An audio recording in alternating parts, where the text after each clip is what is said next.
بینەران و بیستەرانی خۆشەوی سڵاوتان لێبێ لە بەرنمەیەکی دیکەی پەنجەمەوە لەگەڵ ئێوەی بەڕێزین لە بەرنمەیەم جارەشدا درێژە بە گفتوگۆکەمانە دەین لەگەڵ مامۆستا فەرەدوون دارتاش سەرۆکی پێشووی یەکێتی هونەرمەندانی کوردستان. مامۆستا بەخێر بێتەوە بۆ بەرنامەکەمان. سپاسان دەکەین. یەکێ لەو کارە گرنگانەی کە ئێوە کردوتانە لە ناو شارە بە تایبەتی وەکو هونەرمەندان دامەزراندنی یەکێتی هونەرمەندانی کوردستانە. بەڵێ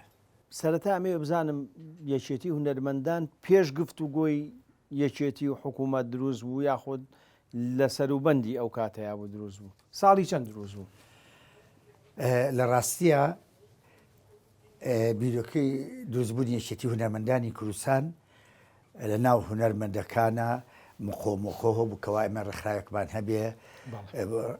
یەکڕیزی هونەرمەندان بپارێزێ. بە پێی سوالەکەی تۆ یەکێتی هونەرمەندانی کوردستان لە سەردەمی گفتوگۆ دانەمەزا پێش سەردەمی گفتوگۆ دامەزا و ئەو برادەرانەی کە لە تەسیسی ڕێکخراوەکە بەشدار بوون بەڕەحمەتوێ جیهاد دڵپاک و کەمال سابر و لەگەڵ خالی سەرکار کاک خالی سەرکار لەگەڵ کاک کامیل ئەحمەد و لەگەڵ بەندە لە ماڵی خۆمان کۆبووینەوە بریاری دامەزرانی یەکێتی هونەرمەندانمانە لە 2/1/83 گەڵاڵی پەیڕۆ پرۆگرامێکمان کرد ئەنجاتر هەرێکە بە پێختصاص خۆی پەیوەندیمان کرد بە هونەرمەندەکان لە ئامانجەکانمان دابینکردنی زەمینەیەکی ئازاد و سەربەست بۆ کاری هونەری و هونەرمەندان. دوو هەموو هونەرمەندێکی نیشتیمان پەروەر وەرەگرێکە بە حەق هونەرمەند بێ بە حەق هونەرمەند بێ بە جیاوازی بیر و باوەڕیان یعنی حەقمان نەبووە پارتیە شوعیە یەکێتیە ئیسلامیە بێلایەنە مهمەوەیە مەرجەکانی هونەری تا بوو بێ ئەمە مەبدەئی سەرەکیمان بوو. ئەتر لەبەرەوەی ئەو سەردەمە 83 ژمارەی هونەرمەندان کەم بوو ئێمە کۆمەڵی خەڵکمان تەحدید کرد بۆ دەستنیشانکردن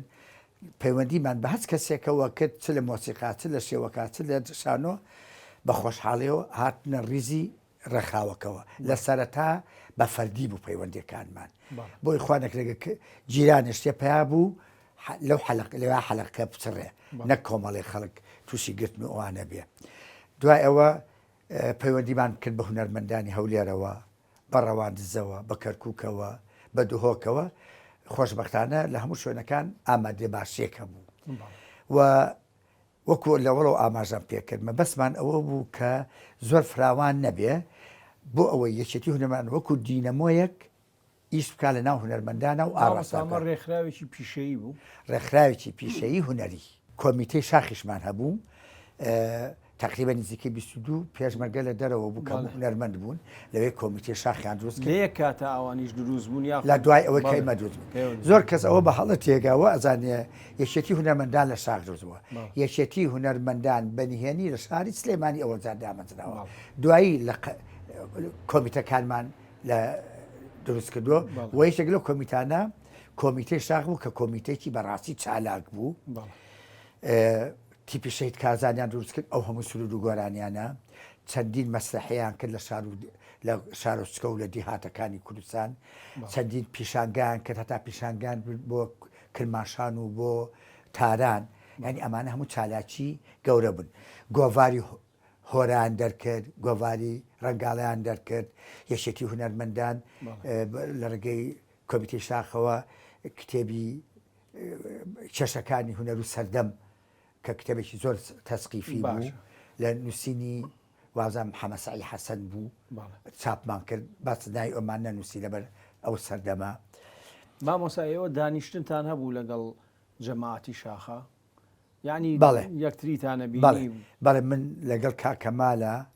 کەمال سابر چەند جارێک بە دزیەوە چوین سەردانی کۆمیتەی شاخمان کردووە چونکە حەلەقەی پەیوەندی کاکەمالماندانا بوو کۆمیتەی شاخ لەبەرەوە کە ئەچین ئەمان بینین و بۆ سەرکردنی کێشەکانن و مەشکلەکان یانی هەر شتێکە بێ. مامۆسایەکی لەو ڕەخنانەی کە ڕوبەڕوویەوە بۆ بەڵێ دیارە قسەی زۆر لەسەر کراوە بەڵام تۆ لەبەرەوەی سەرۆکی یەکێتی هونەرمەندان بووی زیاتر شارەزای زیاتر ئاگاداری تو ڕاشکاوەنش قساکەی ئێوە هەمیشە ئەو کاتەش خۆ ئەمە شتێکی ئاساییە بەڵام ئێوە بەوە هینەکران کە ئێوە لقێکی یەکێتی نیشتیمانی کوردستانن ئەوان ئێوەیان دروست کردووە هونەرمەندی بڵێن حیزبەکانی تری تیان نییە ئێوە هەموو کار و چالاکی و شتەکانتان خزمەتی یەکێتی نیشتیمانی کوردستانەوە لە کاتێکە ئێوەڵێن ئێمە یەکێتی هونەرمەندانی کوردستان بووین بەڕاستی کەس دڵی گران نەبێ ینی ئەوە ناوێکە لە بێویژدانی کە پێمان وتراوە سا من بە بەڵگەی ئیسپاتیەکەم جارێ یەکێتی نیشتیمانی ڕۆژێ لە ڕۆژان نەیتوانیوتە دەخولکە لە ئیشی یەکێتی هونەرمەندانە زانیویان بە تابێتی شخصی مامجەلال من خۆم پرسم پێوتم نیازی شتێکی وامان هەیە هەتاوتی ئێوە ژمارەتان کەمە لەوانەیە تووشی کێشەیە بن وتم ئەوە خۆمان ئەپارێزینەوە ڕۆ وتی چی ئیمکانێتی شێ من هاوکاریتانەکەم بەڵام وتم یەک مەرجم هەیە وتی چییە وتم کەس تەدەخولمان نەکە وتی لە منەوە مخەیەبە یەک کەس ڕێگەناین تەدەخولکە و تا ئەو ڕۆژەی کۆچی دوایشتی کردووە یەک نەیهێشتوە یەک کەس تەدەخولکە هەرچی تەدەخولیشی کردو ڕێگەمانی کردووە ئێستا من یەک دوو بەڵگە بۆیانمەوە بۆ نمونە سرودی مەشخەڵان کە سروودەکە بەسەر یەکێتی نیشتیمانی هەڵا بەڕەحمەت بێ مامجەلال لە 5 یانزەی 83 لە بۆتێەوە نامەیەکی نادوو بۆ کۆمیتەی باڵا لە ڕێگەی منەوە داوای دووشتەکە یەکیانەڵێ لە پەیوەندیمان پێوکراوە بۆ گفتوگۆ لەگەڵ بەغا لەگەڵ حکوومەتە ئەمانەیە ڕێی هونەرمەندان و ڕۆشنبیران وەرگین پرسیارەکانی ئایا گفتوگۆ بکەین باشە یان نەکەین باشە ئەگەر باشە بوو بیکەین چیتان پێپەسەندە داوای بکەین ئەلاکولین ئێمە ڕێی خۆمان بۆ نادووەلو بە ڕێکی متەتەریفانی ئەو سەردەمە بوو من باسێ شاوسیەکەم تەڵەبی دووەمی شعرەکەی کاکشەرکۆ بە کەس بوو مەشخەڵانی شۆڕش ئێمە کە خوێنمانەوە لە کۆمیتەی باڵا هەموویمان بەدڵ بوو بەس دێڕی ئەخیرکەڵێ یانون کاڤڕابەرمانە جوابمانەوتمان ئەو دێڕی بگۆڕن ئێمە هاوکاریتانەکەی بۆ تۆمارکردنی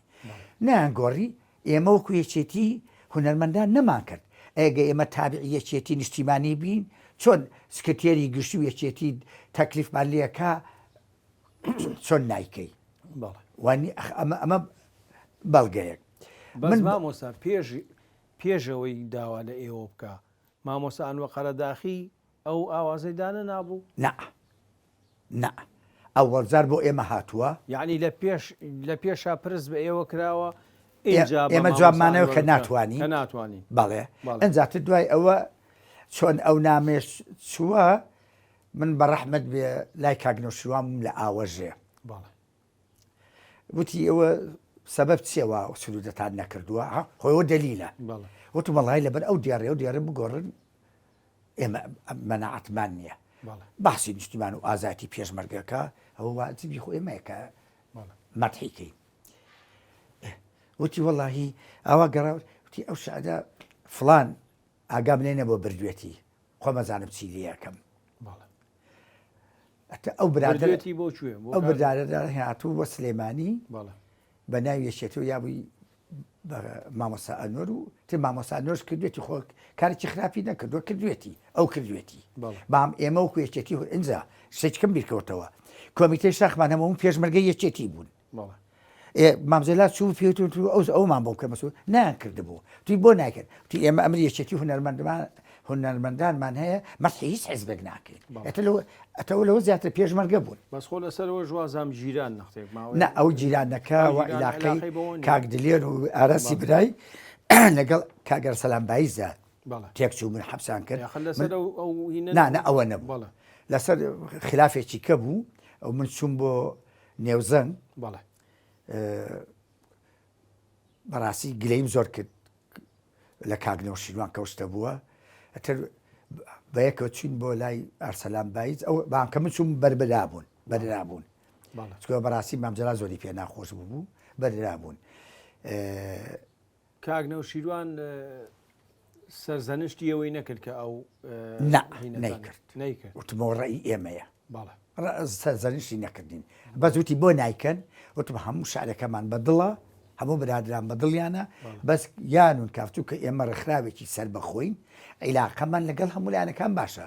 لەگەڵ پارتی دیموکراتیش کوردستان نامە و نامەگۆڕینەوەمان هەبووە بە بۆنەی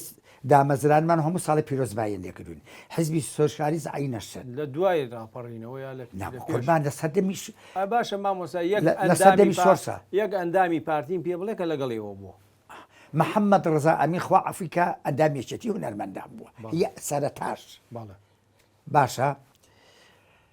کە مەقسەم لێ کە یەکێتی نیشتیمانی نەبووە حیزبەکانی تری باشە شوێعی پاسۆگی کاک حساب بەرزەنجی کاک حساب بەرزەنجی ئەندامی لقی کەرکووک بوو سۆشیالیست بوو باشە کاک حەمەرەزا پارتی بوو ئەندامی لقی کەرکووک بوو بەڕەحمەت بێ خوا ئەفریقا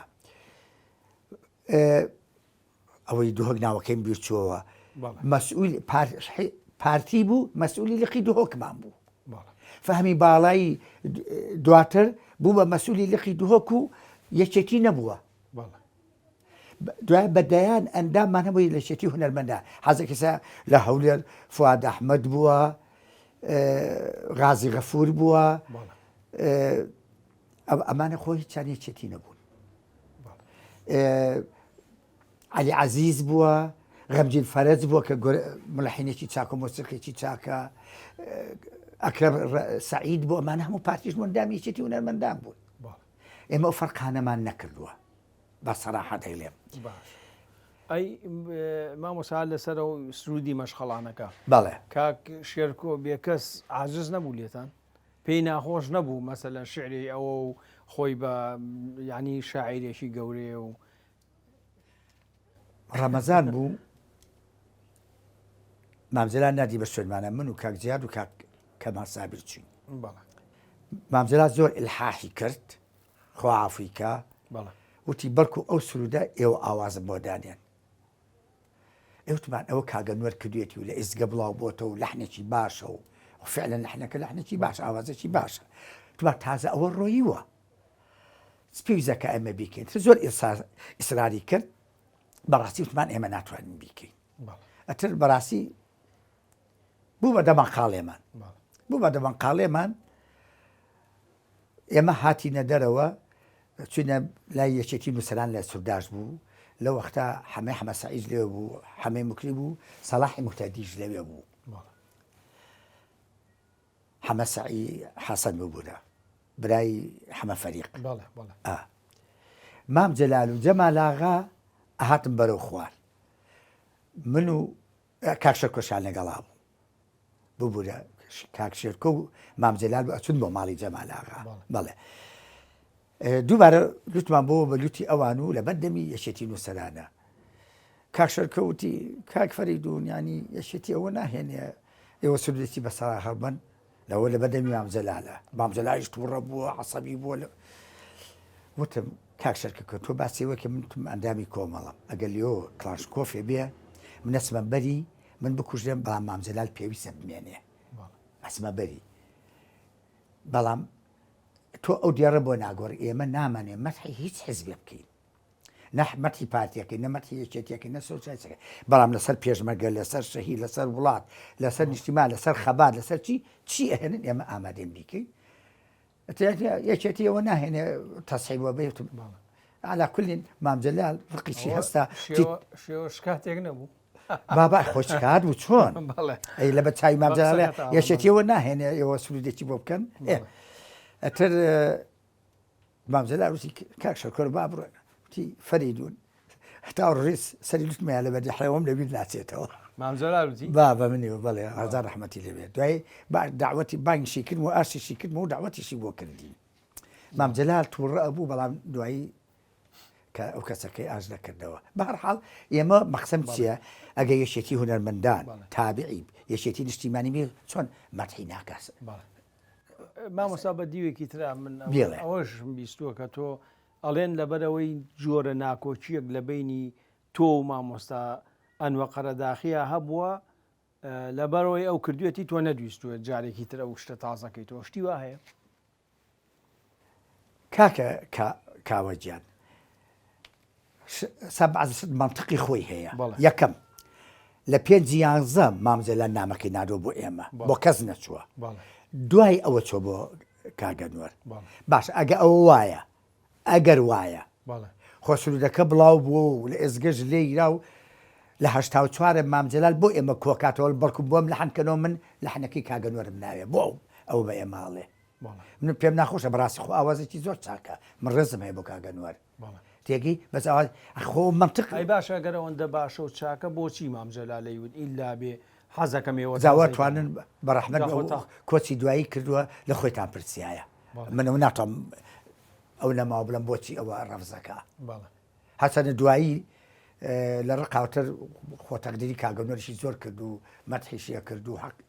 خۆ چاکیشی کردو چونکە شێکی بۆ کردو بۆچی نە کۆمەڵێک هونەرمەندی دیاری ئەم شارە ئەندام نەبوون لای ئێوە مەسەلەن ئەگەر ناویان بێنین کە خۆیان باسیەکەن ئەحمەد مامۆستا ئەحمەد سالار کاگەنوە قەرەداخی بەدیعەدارتاش ڕەنگە خەڵکانی تریش هەن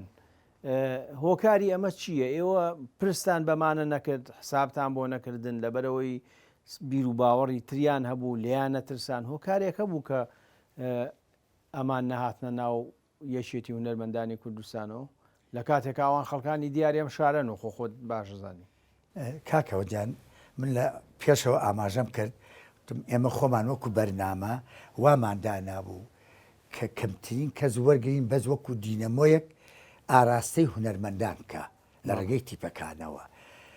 ئەوانە هەموو برادری خۆشمان هەموو فەنانی گەورە و فەنانی چاکن نەک ئەو مەجموعی کە بەڕێزە ناوی هێنا بەدایانی کەشە بوو ئێمە لە شاری سلێمانی لە حدودی 38 ئەنداممان هەبوو باوقیادەی هەموو سلەیمانی ماکرد وەکوتم نەمانەوی ژمارەکە زۆرکەین ئەوانە هەموو ڕەفیق و برادری ئێمەش بوون لە تیپەکانە هەموو بەیەکەوە بووین ئەگەنی سەبەبێکی ئەو تۆ نییە خۆ بەدایان هونەرمەندی کەشە بۆ هەنیشتیمان پەروەریش بۆ و پەیوەندیشمان لەگەڵان نەکردەوە معنای نییە خراپ بوو باوەڕێ بیە ئەو سەردەمە دەوری 400 کەسێ هونەرمەند بوو لە سلێمانی ئەتوانم بڵێم 300 نیشتیمان پەروەر بوو لە حدودی 8 کەسێکە چاوبەرچی بەعسیان دەکرد ئەوش یەکێکیان نەبێ ئەوان کە پیاخراپیان نەکرد دەجی عرە بەڵێ مساری وەزعکەیان نەکرد مامۆستا ئەحمەد سالارە ئێوە ئاگاداری ئەوە بوون یەکێتی هونەرمەندان هەڕەشەی کردووە یەکێتی نیشتیمانی کردوێتی حیزبێکی تر کردوێتی بۆچی لە ناو هەموو هونەرمەندەیە بۆ یەک دوو کەس هەڕەشە چووە کاکاوە پێشەچی من حەز بکرد کاگەحمە ڕوونی کردایەتەوە نامەکە چێکرێتە سەری بۆی وازئەگەیشێتی نیشتیمانی کردبیا لایشکە ئەوە ئێمە بەرپرسین بام بەنسبەت یەکێتی هونەرمەندانەوە ممکن نییە بە درێژایی تەمەنی یەکێتی هونەرمەندان نەک مامۆستا ئەحمەد بۆ یەک کەس هەڕەشەمانە نردووە بۆ یەک کەس و مۆری یەکێتی هونەرمەندان لای من وەکە سەرۆک بووم بۆ یەک کەس بە تەحەداوە ئێلان هەڕەشەمان نەناردووە من مامۆستا ئەحمەد برادەرم و خۆشەویستیشمە و تەمەنێکیش بەیەکەوە بووین بەڵام ئەگەر هەڕەشەی بۆ چوە بۆ هەڕەشەی بۆ چووە ئەوەش سوالێکە بۆ ئەگە لایەک کردبێتی یا شوێنە کردبێتی ئەوە خۆی ئەبێت جوابی ئەوە واتەوە بام ئیطلاقاً نە مامۆستا ئەحمەد نە کەسی کە ئێمە هەڕەشەمان بۆ نەناردووە ئیطلاقاً هونەرمەندان ئیترجا بەخۆشی بووە بە زۆر بیاونیانە تێ تەکریمە چییە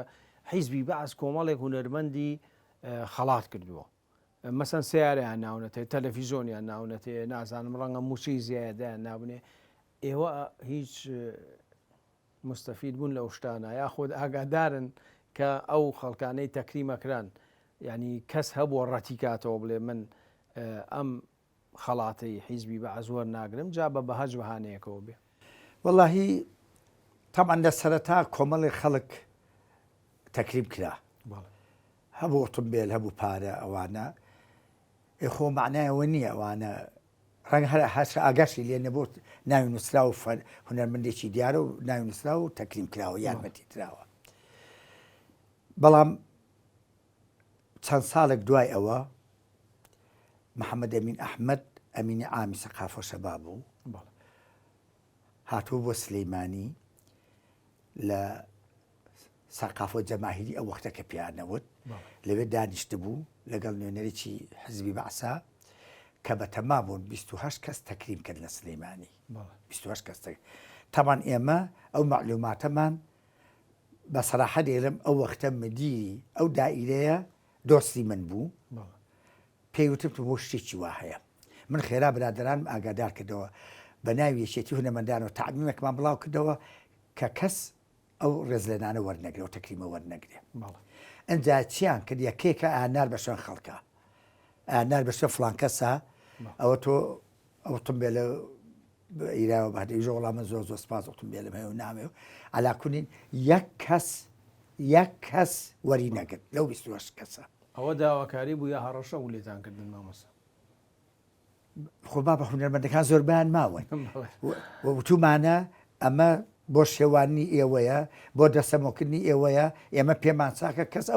ئەوە وەرنەگرێت کەس وەری نەگرت کەس وەری نەگرت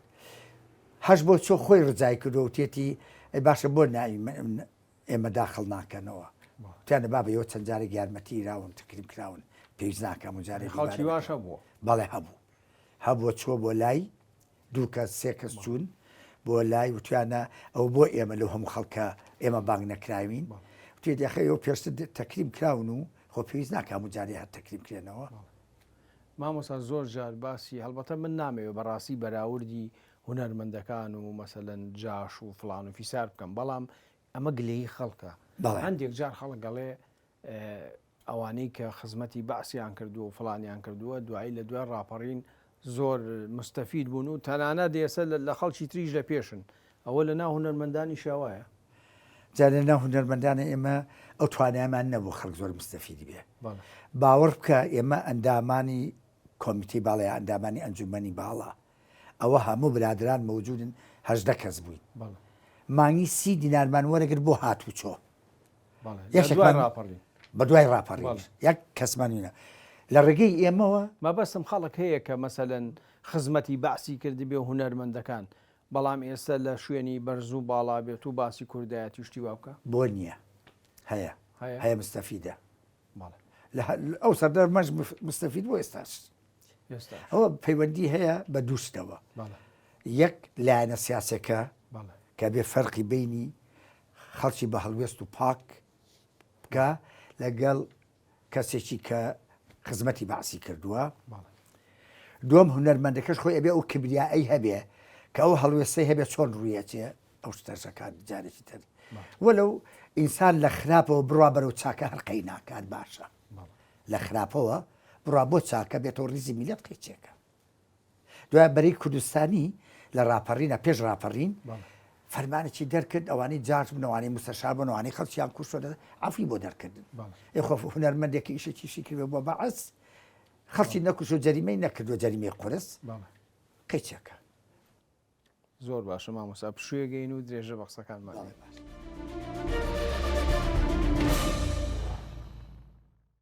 دووبارە سڵاو بەڕێزان درێژە بە پەنجەمۆرە دەین لەگەڵ مامۆستا فەرێدوندار تاش مامۆستا ئێمە هەر باسی شاری سلێمانیەکەین لە شارەکانی تر بە تایبەتی لە دهۆک تیپی مۆسیقای دهۆک ماوەیەکی زۆر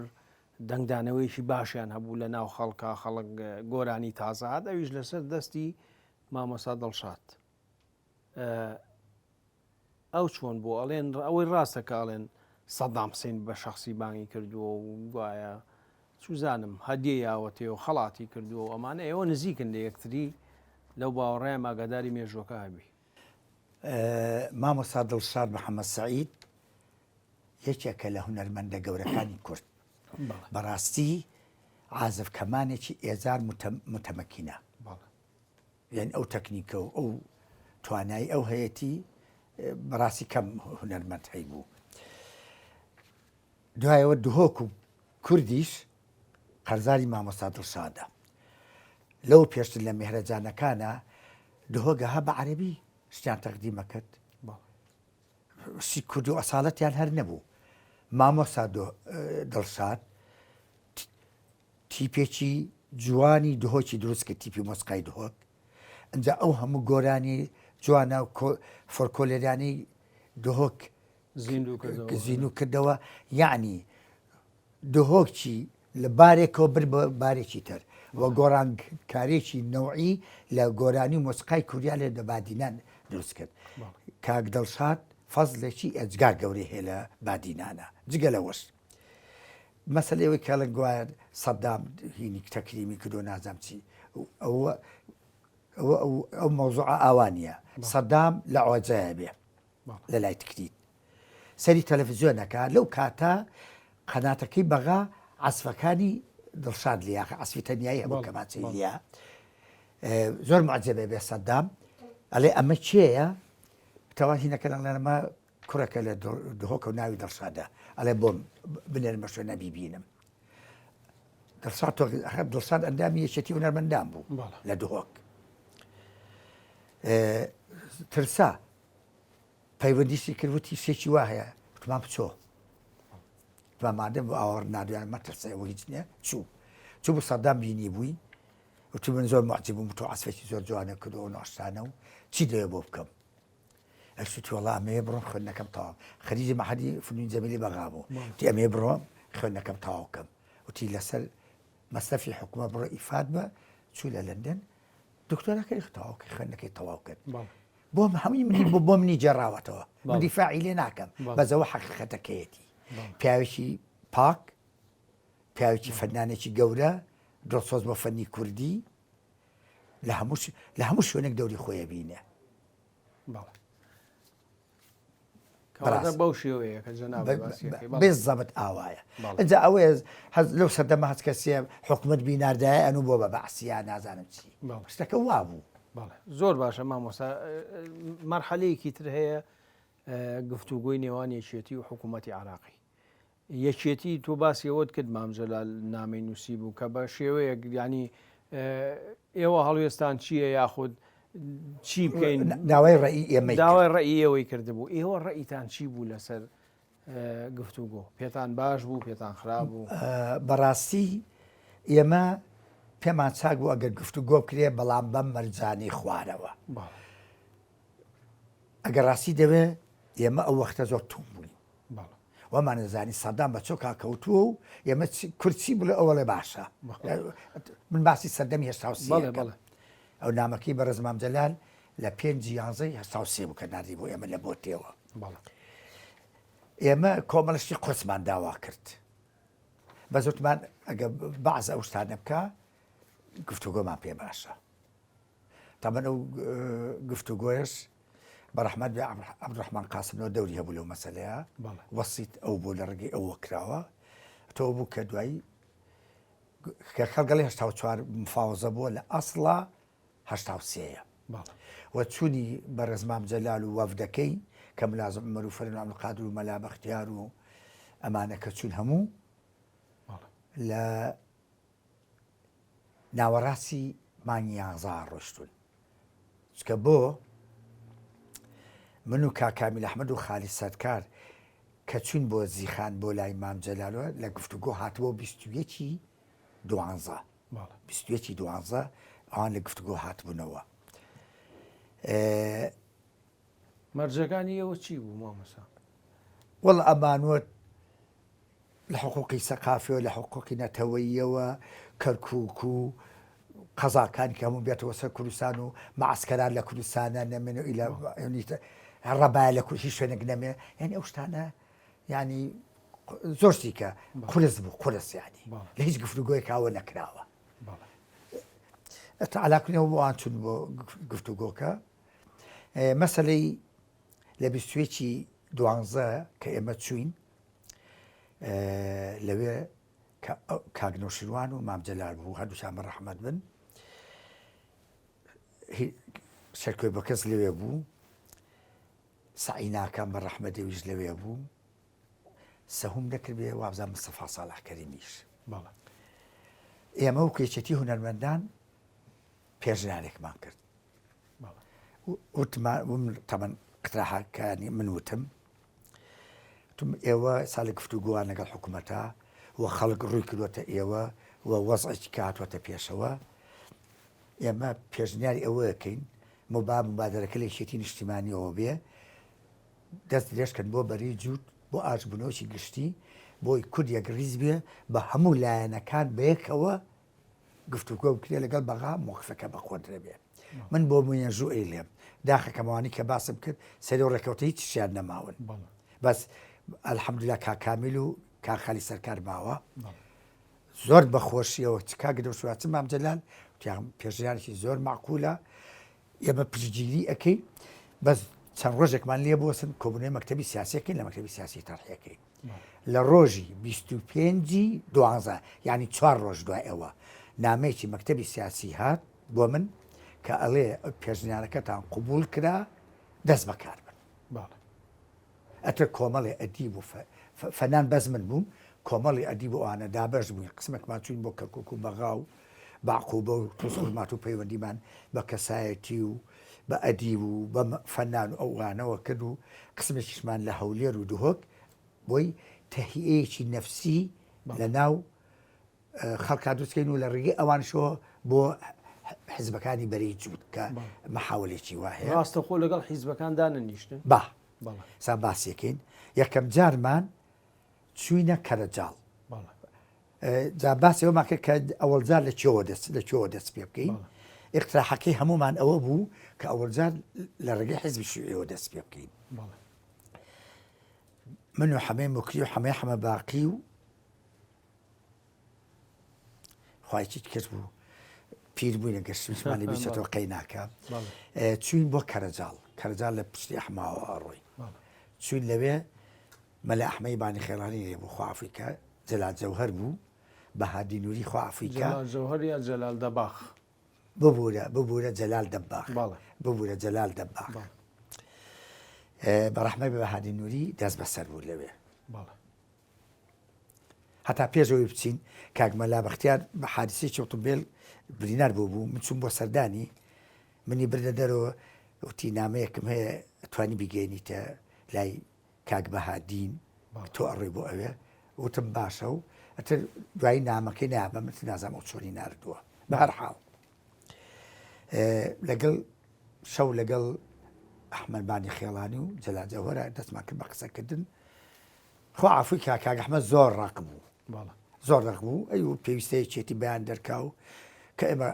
ئێمە خیانەتمان کردوێنی چێتی نیشتیمانی لە قەزەی پشت ئاشان و ئەوانە و ئەو وەختە ئێمە ئامادەین دەست درێژکەین بە هەر حاڵ زۆرمان قسە کرد فایدەوتی دوایی ئاخرجاوتی لەگەڵ ئەوە شادەسەڵاتی من نییە ئەوە بێ مەکتەبی سیاسی حیزبی شیوعی بریار لەسەر ئەوە بە پێم چاکە بچن بۆ مەکتەبی سیاسی توان مەکتەبی سیاسیتان لەکوێیە وتی لە بارزانە لەگەڵ منطقەی بەرادۆست جەلالیانی پیاڵە شاخێکە وتی لە جێگەیە کە گەڕاینەوە جەلال دەباغ لەگەڵمانە هات زۆر ڕزایی لێکردین وتی تکاکەم بەردەوام بن متەئەسیر مەبن بە قسەکەی کاک ئەحمەد ئەتە ئەو زۆری پێخۆش بوتی و هەنگاویشی باشە و لەم شەڕ و کوشتن و بڕینە ڕزگارمانەوە هەموو بەیەکەوە بین و خەبا دەکەین بۆ میلەتەکەمان خواڵ ناگرەوە ڕێی بوو هەتا نزیکی ئەحماوە هات ئێمەی ڕەوان دەکەن جاری دووەم وەفدەکەمان هەر ئەو مەجموعەیە بوو زائیدەن سامی شۆڕش بە خوا عەفویکە چوین بۆ منطقەی بارزان چوین بۆ منطقەی بارزان مام چۆن چوین بیرمان کردەوە چۆن بڕۆین چکە منطقەی محەڕەم بوو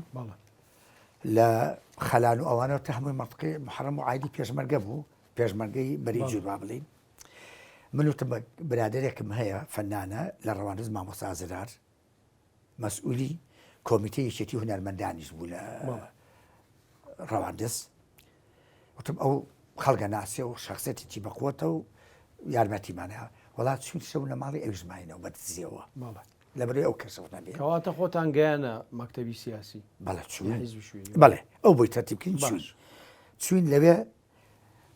ئەوە حکمت لەوێ بوو ئەوانی کە ڕۆشت بوون بۆ تەرەفەکەی تر قسەمان لەگەڵ ئەوە حکمەتا کرد و قسەمان لەگەڵا کرد و زۆر خەریک بوون لەگەڵ یا ئەوش تۆزە تونیەکی تیا هەبوو دوایی قەنەعاتیشی کردوتی پێم چاکە هەر لەگەڵ مەکتەبی سیاسیا کۆ ببینەوە و ئەو قسە بکردنەوە من ڕێیەکانی ئێوە ئەگەیەنم بە برادران و لە ڕێگەی ئێمەشەوە ئەگەین بە سۆشالیستیش و بە پارتی دیموکراتی کوردستانیش و بە بەڵێ پاسۆک هی کاژی بڵێ پاسۆک بەڵێ ئێوتما زۆر زۆر چاکە چاوەڕێی وەڵامتانەکەی جارێک کە من و حەمە باقی بەڵێ لە 26 چوارە چوین بۆ منتقی بێرکەمە و لیلکان و ئەوانە بۆ لای مەکتەبی سیاسی حیزبی شووی بەڕێکەوت ئەوان جەزابیانەوە چوو بنەوە بە بارزان سەرەوە ڕێکەوتە لەو سەرەوە هاتینەوە لە ڕێگەی هاودیان گیرای لەلایەن کوردی کوڕەزای ئەسعەداغای شێتنە لەگەڵ حکوومەتا بوو مفرەزەی هەبوو کە ئێمان دیبوو بە جێبەکە هاتوینەوە لە دوورۆتە وەستا بوون تا ئێمە چوزانین کە هەر لەسەر جادەکە سیلاحیان ڕاکێشا و بوەسند گرتیان ئێوە چیەکەن توواڵا چون بۆ ڕێواس و مریشک یان ڕێواس و مریشی چی ئەو منتقەی محەرەمەی نازانن ئەتر کوڕەکە ناوی تەحسینە وتی ڕاست پێم بڵێن تووەڵا بەڕاستی نەختی ڕێواسیش و دووسێ مریشیشمان کڕی بووە باوەڕی نایەکرد بە منیوتی تۆ ئیشت چێوتم مامۆستام بۆ پێشتیش مامۆستا بووم لە دیانە وتی باشە تۆ خەرچی سلێمانی چیەکی لێرە وتم ناڵم لە دیانە بووم مامۆستا بووم زۆر جار بە هاران ئەچوین بۆ ناوە مریشکمانە کڕی ئەوە ئالاکولی حال وتی من تامام تەسلیمی فرقەتان نەکەم نامەی مەکتەبی سیاسی یەکێتیشمان پێ و نامی حیزبی شوعیشمان هەر پێیە وەڵا بردینی لە ڕێگاش دووبارە جارێکی وەستایەوە وتی ڕاستم پێ بڵێن بۆی بزانام ئێوە چکارن ئالاکولی ئەمە پێمە هەر داگر لەسەرەوە وەڵا ئالاکولی هێنانی کە گەیشتە باڵەکیان فرقە لەوێ ئابوو من شارەزا بوو منتقەکە ڕۆی ڕەت بوو لای نا وتم کاکە حەمە نەچوو بۆ فرقە وەختێک مازانی خۆی کە بە سۆرانە خۆی کرد بۆ ماڵی خۆیانە ئەتر لەوێ هات زۆر قسەی کرد کاکە حەمە ئاوا سەری بەس کردەوە ڕسمی لیواجەوادی بینی قایت فرقە بوو سەدامی ئەدامی کردبوو لە شەڕی محەڕەمە ئەوانە برایەوان بوو یا مامیان مامێتی مامی ئەوانانی وتی هۆی کاکجەواد نییە وتی بە وتی باشەوە کاکجەوادە سەدامی ئەدامی کرد تۆ ئێمە گری تەسلیمی هیمانەکەی سەداممانەکەی ترکە سلمان کرد ناوەشلێکی پێوە دیار بوو وڵات چوە ئەو دیەوە ژنەکەی پێولێت تۆ بۆەوە ئەەکەی تۆ بۆ کوڕانە بۆ هینەکەی بۆ لە پێناوی چییە وڵات تەلەفۆنی کرد بۆ فرقە بە عەرەبی وتی سەیدی بابە کوردیڵم ئەوانی کە گرتومان جەماعەتی خۆمان بوون جەماعەتی مخەریبین نەبوون مەسەلەی کۆتایی پێکرد ڕزگارتان بوو بەڵ نە ڕزگارمانەوە تم کاک هەر تۆقانمان وتمان کاکە خۆمە جار یەکەممانی ئەمەیم بۆ ئەیە ئەی چەند توان دووسێ جاریکە هاتوین لە ڕێگەی سیدەکانەوە مدیری ناحیە سیدەکان یارمەتی یاوین چون بۆ لای بەری جوود مدیری ناحیە سیدەکان برایی بوو هەر تۆقڕی زار بوو ئێستا دامەوە بزانێ یاعدامیەکە ئەلاکولین ڕزگارمان بوو بەس نەتیجەی ئەو هاتوو شۆف ئەوانەی ئێوە هیچی لێشین بوو ئاژبوونەوەیەک ڕوویدان ڕووی نەدا ئەوە خۆ ناڵێ ئەوە بوو بە بەردی بناغی بەرەی کوردستانی ئاخبات ئەرزە نابتیکەم بەڵێ بە درێژایی ئەو فترێ هیچ شتێک لە بینی یەکێتی نیشتیمانی و بەری جڕووینە بەڵێ دوو ئاخر یەک مەرحەلەی کەماوە ئەوە زۆر زۆر گرنگە باشە لە مانگی هەشتا مامزەلار نادی بە شوێن مناوتی وەفدی مەکتەبی سیاسی بەرە بۆ لای حیزبی شوعی موعیدمان هەیە کاک جەبار فەرمان لەگەڵ ئازاد هەورامی بە ڕەحمەت بێ لەگەڵ دکتۆر پێشەوە من بردمن بۆ بارزان لەگەڵ مەکتەبی سیاسی حیزبی شوعی کۆبینەوە باشە کە ئەوان مەوزوعەکانیان لەگەڵ پارتی دیموکراتی کوردستان و سۆشیالیستەوانە کردوێتەوە بەڕەحمەت عومەر عەلی شێخ تۆزێ تونگ بوو لەگەڵ ئەوە حکمەتەکە بەس مامۆستا عەزیز محەممەد خواعافریکا پیاوێکی نەرم پیاوێکی واقعی زۆر دەوری هەبوو لە مەسەلەی نەرمکردنەوەکە ئەتر وا ڕێکەوتین کە ئەوان مەفرەزەکانشان بێ بۆ منتیقەی یەکێتی و تعارف و پەیوەندی بە خەڵکەوە ئەو نەعشتانە زاد نازمەگەرە توێ بە تەفسیر بیجێڕمەوە هەمووی وەختی ئەوێ وەڵا وەختی ئەوێ مامۆسای مهمەوەیە کە ئێوە هەوڵێکی خۆتاندا و ینی هیچ نەبێ بەردێکتان خستۆتە سەر ئەو ئاژبوونەوەی کە لە کوردستانە دروست بووە بەڵێ ئەگەر شتێکی تایبەتی شتێ فەرمو هەر لەو پەیوەندیە هەلو پێندیا وەڵی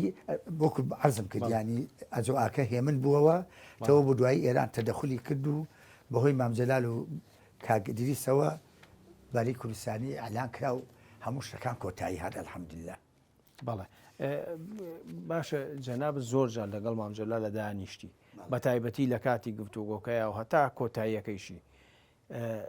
مامجلال وەکو شەخص چۆن لەو گفتوگۆیە ڕوانی ینی شتی تایبەتی بۆ تۆ باس کردووە پێی باش بوو ئەیزانی ئەمە ینی بە نەتیجەیەکەکان ناگا مەبەستیان چی بوو لەو گفتوگۆیە ینی شتی تایبەت کە لای جەنابت باسی کرد بێت واللهی مامجلال بە سەراحە دەیڵێم بەڵێ زۆر حەزێک کرد ڕێکەوتنەکە ببێ و نزیک بوونەوەکە ببێ بەڵێ چکە ئێمە گە هەمومان بەیەکەوە بین تەسیرێکی معنەی بۆ جەماوەر هەیە بەڵێ و بۆ بەرامبەر بە حکوومەتی عێراقیش موقفەکە بەخۆترە بێ بەڵێ بە بۆچوونی خۆم ئیمانی هەبوو بەوەی کە ئەو ڕێکەوتنە هەبێ ببوورە ئەو شو کاک نەشتوانی با پیا و حەق بڵێ یانی ئەوە ڕیان وابوو ئەی گفتوگۆ لەگەڵ حکوومەتە لەنی ئەوان ینی چۆن بیریانەکردەوە کە ئەوان بە تەنیا چوو بوونەوەە مامجلال هیچ شتێکی بۆ ئەو دانیشتنانی لەگەڵ سەدام و لەگە خەڵکە کردوونی ینی شتێکەیە کە تۆ بۆ مێژووی ژێڕیتەوە وەڵای مامجلال باسی گفتوگەی بەغای بۆ نەکردم بەڵێ بەس برادەرەکانی کە جێڕایەنەوانی کە لەگەڵ یا بوون دووسەرسی مامجلالیان جێرا سەیرە بە ڕەحمەت بێ یەکێکیان سەدام ئەڵێ ئێوە هێزێکی پسکۆلە بوون هاتن بەگشت ئێمە زۆر ئازایانە ئێستاش ئێوە کە هاتوون بۆ بەغا ئەوش هەر ئازایانەیە لەبەرە ئەوە ئێوە چی ئەڵێن ئێمە ئامادەین زۆربەی قەزاکانی کە لە دەروی هەرێم بوون توێتەوە خێنسەن حکمی زاتی توی کەرکک نە ئێوە بڵە شارێکی کوردیە و نە ئێمە لە شارێکی عەرەبیە شارێکی عێراقی حکمی مشتەرەکی تیاکەین ئەوەگە ئێستا ئێوە موافق بن هەر ئێستا ئیعلام یانم ئیعلانیەکەین قەدەوە مامجلال نەبووە توێتی بچینەوە و کۆبوونەوەی مەکتەبی سیاسی بکەینەوە وەختە ئینەکەین تە مامجلال سەدام یەکسەر گۆڕاوە تێگەی نەوەگرە چکەوە فەرسەتێکی گەورە بوو ئەو هەموو شوێنانە بێتەوە سەر کوردستان وەواتە بۆ نەیان کرد بۆ تو دوای ڕەنگە سەدام جاری کە تەرخی نەکاتەوە نانە هەر لەو دقەیە بۆچی مامجلال بە بڕای مامجلال ڕئیسی وەفدەکە بۆ جەماعەتیش قسەیان نەکردووە ئەوێ وازم فەرید عەبدولقادر لە ئینەکە بە نەوەک لە نەوەکان باسیەکە ینی پیاسێریوە شتێکی کەش تارق عەزیز ڕئیسی وەفدی حکومیە بێ پێشەوەی لەگەڵ سەدامە دانیشتن باسێوە کاڵە ئێوە خەڵکتان کورد و ستازی جامعەتان کوشتوانە ئەوە مامجلال لێی تۆڕە بێ ئەڵێ ئێمە ئەوانە موجریم بوون ئەوانە وابوون ئێمە پیاوکوژ نەبووین ئەبێ ئێوە مەمنون من کە ئێمە لەگەڵ ئێوە دانیشتون هەوێن نیشتیمانی ئەبێ ئێمە بین بە ئێوە مەلاز عومەر وتی بە مامجلال وتووە مامجلال ئێمە لە بەغاین لە بەغا لە نەو زەمینی لە بەغاین ئەوی وارد لە تارق عەزیز تووڕە بوو ئەوی ڕەنگە دەجار تارق عەزیز تێتی ئەعتەذر ئوستاز زەلال تێتی قبولی ناکەم من لەگەڵ تۆ دانەژم تیا کورسەکەی پێس کردەوە نیتیە کرد سەدام دوای ئەوی گۆڕی عیزەدوری کرد بە ڕێسی وەفدی حکومی ئێوە ئازایەتیە مامۆساگەرە و پرسیارە بکەم